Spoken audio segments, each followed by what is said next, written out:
Welcome to episode 24 of CyberBytes the podcast. I'm your host, Joseph Cooper, co-founder of Aspron Search.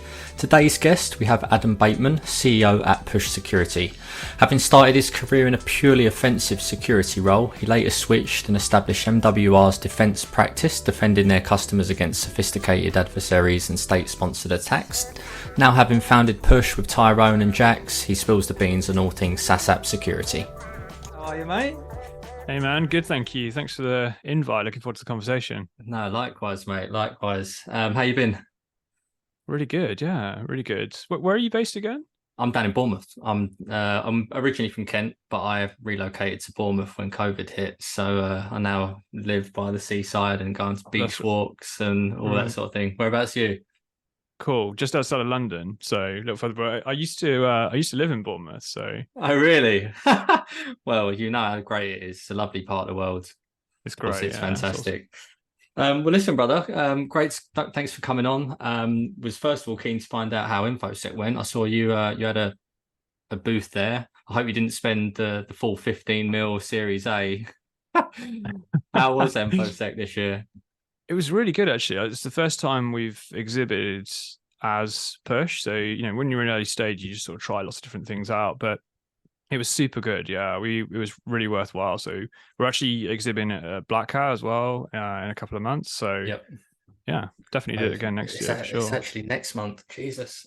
Black Hat's next month. Yeah, where's the time going? We'll be flying in as well for that. Parachuting in 3 nights and then getting out of there. I was there for 10 days last year, and that was just way too long in Vegas, but did have some fun. Yeah, man. 10 days is a long stretch, especially in the summer and in the desert. It was, mate. It was. But listen, Adam, with all my guests, take it right back to where it all began, mate, and how you got into the industry, and then we can talk about Push afterwards.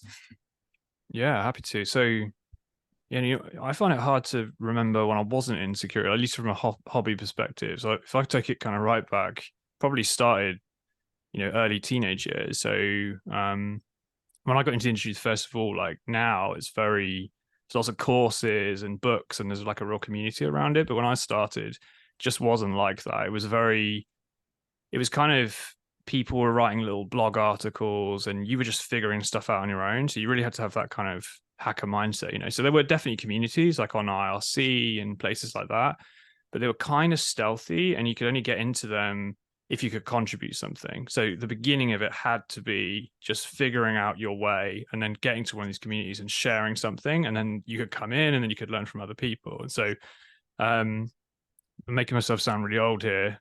I'm like still in my 30s, just for the record, why I am. But yeah, it was kind of the time when you had like 56K dial-up modems and they were the ones that were really noisy and they'd actually dial up and go and connect to the internet. And so early teenage years, and it just used to do stuff that was all about like, how can you figure out how this kind of really interesting, thrilling hacking game works while staying on the right side of the law? So we just used to do stuff like friends and I about just reverse engineering like desktop games and find ways to kind of create like cheat codes so you could change the score on it, like harmless things like that. And things I mentioned the dial-up modem because one of the things we figured out was that the actual software that dialed up and connected to the internet at the time would dictate your plan. So some plans would be pay per minute and other ones would be like 3 till 6. And we figured that you could like reverse engineer the software and you could change it and then you could get like unlimited access to the internet. And one of the cool things that we did there as well was like some of the really early mobile phones, you top them up with credit and then you can use them for a period of time. And I don't know why the carrier decided to make this as a design decision, but the credit was actually stored on the phone itself rather than on the carrier. And so we kind of figured out that you could pull the phone apart and you could solder like a chip into the board and you could kind of write a hex code onto the chip and have it so the phone would just top itself back up again, right? So there's all these kinds of things where it was just finding stuff out and just figuring things, like scanning the internet, just seeing what was out there and always keeping it within ethical realms, but just exploring basically. Love how you got that disclaimer in there as always within ethical realms. Love that. Yeah. So you was tinkering from a young age then. So did you go to uni or was it straight into to work or? Yeah. So, well, I mean, my friends, they're not like at all surprised that I'm now the founder of a security company because I've always had this 50-50 split between being a builder and being a breaker. Like breaking is in hacking stuff and building is in just love making stuff from nothing and seeing things thrive. And so even in that same era, like I was sort of hacking by night, and then by day I was doing things like building websites and for like local businesses. So I'd go knock on the door of places that had bad websites and be like, here's a better one, you know? So I had this split for a whole time, and I've always taken that kind of 50-50, you know, two lives basically. And actually, when I went to university, I didn't go and do like a computer science course, you know, like a really mathematics heavy, low level C coding type course. I was doing that kind of stuff in my own time, but the course I did was like a business IT course in Bournemouth, which is why, Okay. which is why I live Yeah. there. Yep. Yeah. So, and so this course was lots of coding, but it was kind of how you applied it to the real world. And a few years into the course, one of the things that happened was that there was a competition, and what we had to do is get together as a team of like 5 or 6 of us, and it was a really aggressive timeline where we had to build a kind of business, right? So it had a brand, and it had like an app and a website and all these different things, and we had to go and pitch. So we went to pitch in this competition to a series of judges, and we won, which is really cool. So anyway, the reason I say this is because the prize from that, among other things, was a membership to the kind of National Computing Society. And I remember I got given this brochure, and I'd flick through the brochure, and there was like this hacking course in there, and with a, you know, an offered discount to it through this membership scheme. And I was like, wow, like, this is an actual hacking course. This is kind of crazy. So I was in uni at the time, like just coming up to the placement year, and I actually saved up and went on that course. And when I went on the course, because of the fact that I had that kind of hacking background, I got offered a job by the company because, you know, I kind of did all right on the exam and everything else. And that was my break into the industry. And so I ended up doing a placement year before graduating. And that was really my first step, where I really got into it. Changed gear for me, where I really got into the kind of, you know, offensive security practitioner, ethical hacker side. And so we were, you know, then it was like, okay, you know, I've got permission now to go and break into stuff, and you still stay obviously in ethical realms, but you're much more free to explore very big networks of major companies. So it was a really cool, it was just a really cool phase of my career. But how close, like it must be difficult as a kid tinkering around and like getting really close to that line where it is, oh, this is unethical. Like how difficult is it to like keep within that line? Yeah, I mean, it's like, I think about a lot of that stuff is about intent, right? It's kind of, you can like scan and you can explore and you can find things, but it's about what you do with it. And I think that's always the difference with stuff. I mean, even if you're a professional, you know, professional ethical hacker or offensive security practitioner, or whatever you want to call it, even then, like what you do is you go to a particular line. Even though you have permission, you will go out and you'll find vulnerability, and you'll go to the point where you'll prove to yourself and to the customer that it is exploitable. But you won't actually go and delete their database, right? That actually won't happen. And so that's the thing. It's a kind of gray area, but these days, like you've got things like OSCP, right? Like great hacking courses that have got built-in labs you can go and play with, and you can do all that sort of stuff. So I'd say later on in my career, as I carried on practicing, a lot more of these sorts of things came out, where there were these online labs that you could play with, and it was way easier just to sort of go for it and learn a lot of the techniques. Yeah, nice. So obviously out of university, placement year, then joined this company. Is that MWR? Is that where you stayed for 10 years or? No, so this first company, I actually then joined MWR after I graduated. Okay. Yeah, and they were based, and it was just, I heard about MWR. They were like very different to anywhere else in the industry, because they were much more, they're basically research led. Yeah. And there's so many smart people that work in that company. I mean, it just really, really special company. And I joined, I think I was employee number 14 or 15 or something. And by the time the company was sold to F-Secure, and I think it was 2008, we were about 400 people. And so I was really part of that journey for about 11 years, helping grow and build that company. And that was like the majority of the career. Like we were working with some of the most sophisticated security teams, like biggest banks in the industry, doing offensive security. And that's where things changed gear. So even then, right, I went through being a pen tester. And then as I built up, I started leading teams and I started building more service. So even through that career, I had that split between doing a bit of both. But, you know, as a team, we were putting together like 8-person teams, and we were doing these like long-term red team engagements where we'd simulate kind of persistent threats effectively, and we'd be given a goal by the customer and say, look, you've got this timeline, you've got this objective, go for it. Like, we want to test our security out, and just really, really cool, really cool nice. phase. That's probably a part 2 where we can talk a little bit around some of the red team exercises, some of the war stories. And some case studies. But after, I guess, look, we'll save that for another time. So obviously, look, the sale of MWR to F Secure, I think it was 2018, wasn't it? Not 2008, I think so. But 2018, yeah. Because I was going to say, you're showing your age now. 2018. And then, so when did Push come about? How did the vision, inspiration, how did Push Security come about? Because you founded with a couple of chaps from that you worked with at MWR, right? Exactly that, yeah. So some of the early core team members were colleagues that I had from MWR. All of us had been in the offensive security side, and then all of us in our own way had flipped over onto the defensive side. And so we'd help doing like kind of, I guess, virtual CISO roles.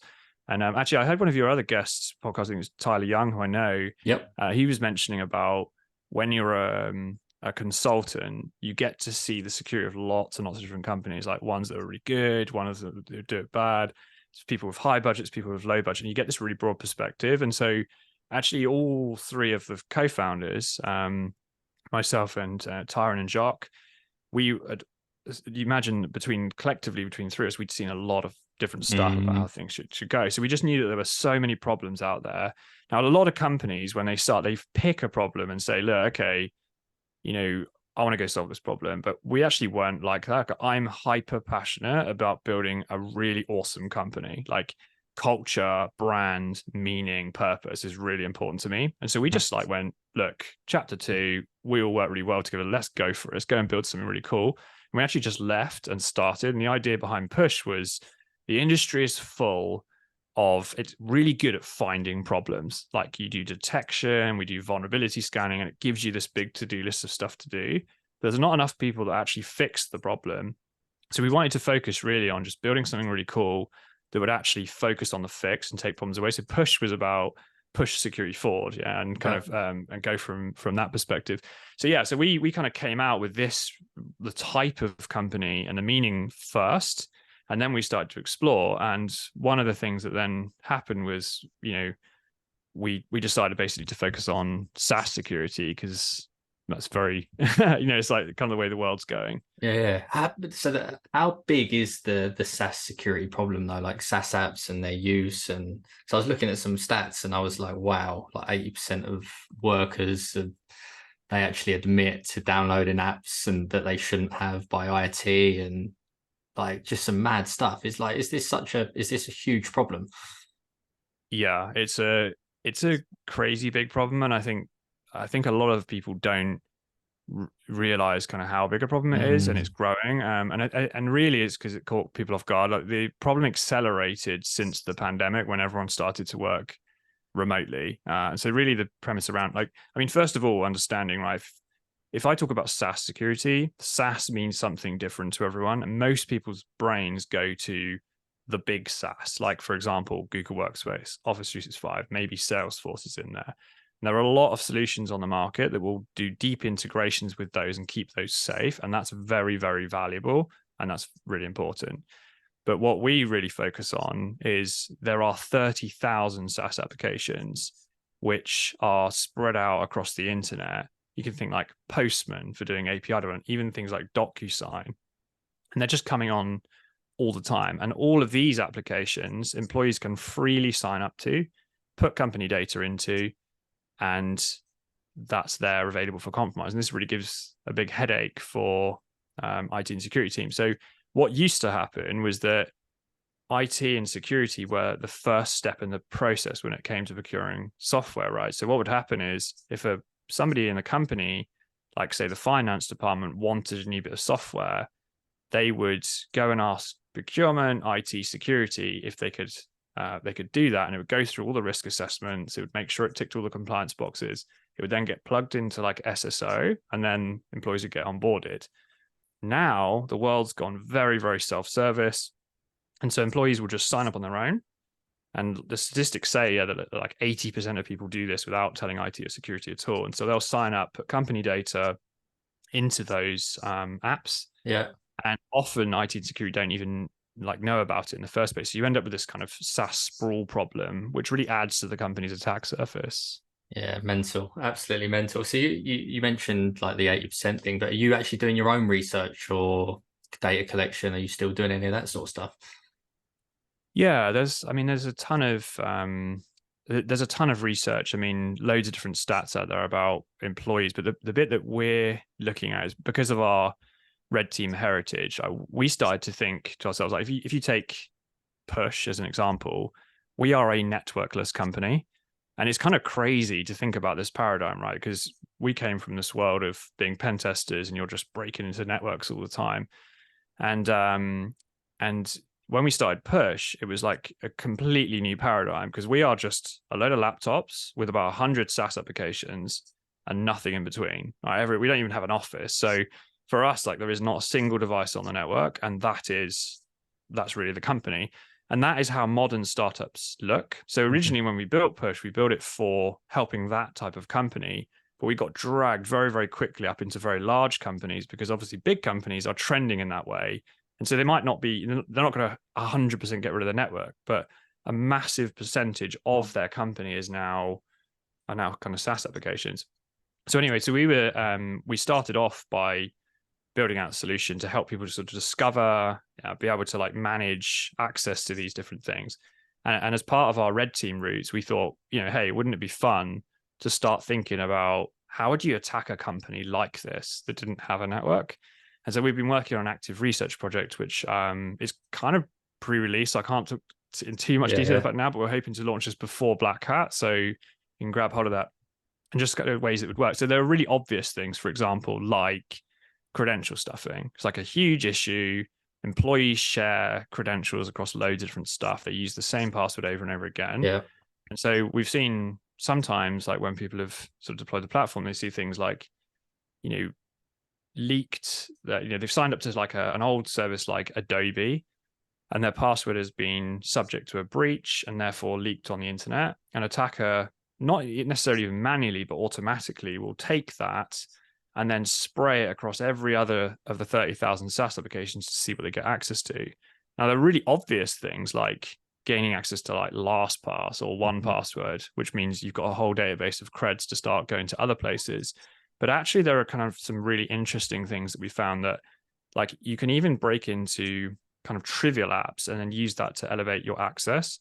And if you think about it, it kind of makes sense because in the pen testing world, security practitioners think a lot about the key assets inside their company. So if you have an internal network and you have a Windows domain, the domain controller is like king of the castle. Like that's the thing you want to defend because it's going to give you keys to the kingdom and give you access to everything else and probably a file server that exists on it.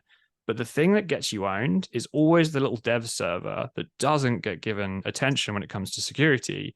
And if you pop that, you can steal the password hashes out of it and spray those across the network and gain access to everything else, right? Even true from in the early 2000s when it was all about online attack surface. So you protect your website and your VPN endpoint, but it's always the dev server on the side that gets you compromised. And it's very much the same with SaaS, right? So you should definitely defend your core O365 and Google Workspace. But if you, for example, did something simple like compromised something like a wiki or something that had free text, and then you could just like run a script which kind of backdoors a load of links. Now, when an employee signs in, they're very used to their login session timing out and leaving. So they could click on a link and then you can actually redirect them off to, for example, like a fake SSO login screen and steal their credentials, right? It's a kind of basic attack, but when you think about it, the thing that's interesting is those SaaS applications are part of the trusted infrastructure. And so what I think is coming from this, what we've determined is coming from this is it's possible within the SaaS world to have hyper-realistic phishing exercises, which, even the security team would fall for if you said to me, like if you just logged into the same wiki or the same free text platform you used every day and you just clicked a link and it went, oh, it's redirected me to this login page. You enter your credentials and off you go. And now I can actually use that to leverage the access and get wider access in and across the company. Right? So those sorts of things. There's a whole load of techniques which we've been looking at, but just been a really interesting bit of research. Yeah, real. It's scary, mate, when you put it into to perspective. But moving on from that, then, how important do you think it was founding with two guys that you knew before? Like, how's that journey been? Yeah, I mean, Jock and Tyron, we've been working together for about a decade, and we just bring three complete, like we're similar enough that we see the world in the same way, but different enough that we complement each other. Personally, I think founder relationship is one of the most important considerations when you start a company. I can't remember the statistics now, but I remember when we first started, you look at the reasons that startups fail and it's high up there, like, friction between the founders. And I think with culture being really important, if you get that bit wrong, then it really stems down all the way through the company. So for me, it's one of the most important things, and it's been really great. It was a great decision. Yeah, amazing. Because I know when we spoke off air, you mentioned about you're keeping a very lean team rather than focusing on headcount growth. Why is that specifically?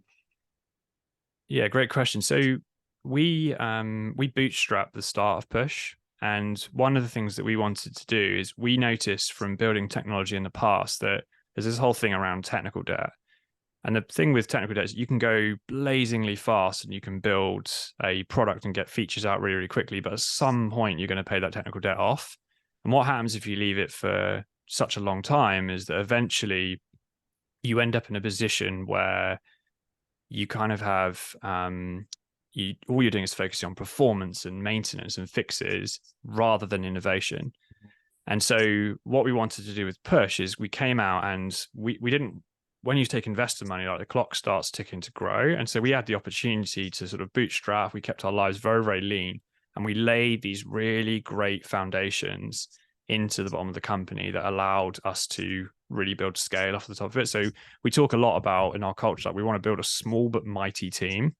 And so like loads of stuff is automated inside Push already because of that early groundwork we did, and it really sets us up.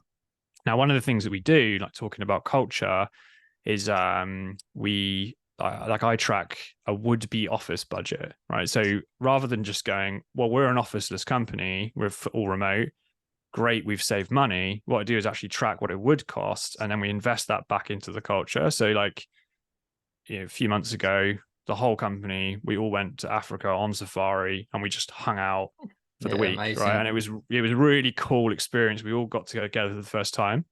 And I think by keeping a small, lean team, you can do more of that, right? You can kind of do that rather than just sort of fixing it by having lots and lots of numbers and lots of people doing lots of things. Yeah, nice. When did you then think about taking it from bootstrap to think about raising some money? When did that point come into the journey?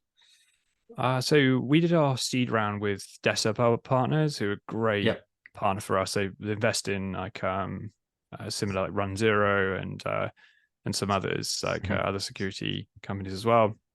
And yeah, it was basically just that I think we always knew that we were going to go and need to raise, but we just wanted to, we did a lot of the customer discovery side on our own dime and then went out afterwards. And I think when we realized how big the problem was and how big the opportunity was, and we got our early customers and we got that validation, we were like, okay, now's the time. Like we need to go out and do this and do it properly. So we went out to raise then and just really accelerate the product at that point. Yeah, amazing. What's next for Push, Adam? What's obviously you've got your research coming out. You've got Black Hat next month. Like, what's the future hold for Push? So we did our Series A. We announced at the beginning of the year with Google Ventures, as you saw. Yeah.